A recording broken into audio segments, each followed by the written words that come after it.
Wow, this is nice. Okay, sekarang kita kat atas boat. Nak pusing-pusing for one round. Kak Rosna dengan anak dia gambar. And here river sign. Ni orang-orang dia pun banyak juga kat sini.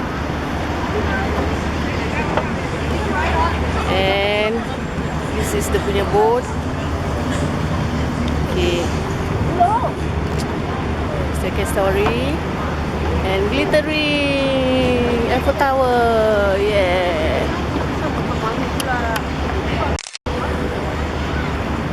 Wow. Beautiful.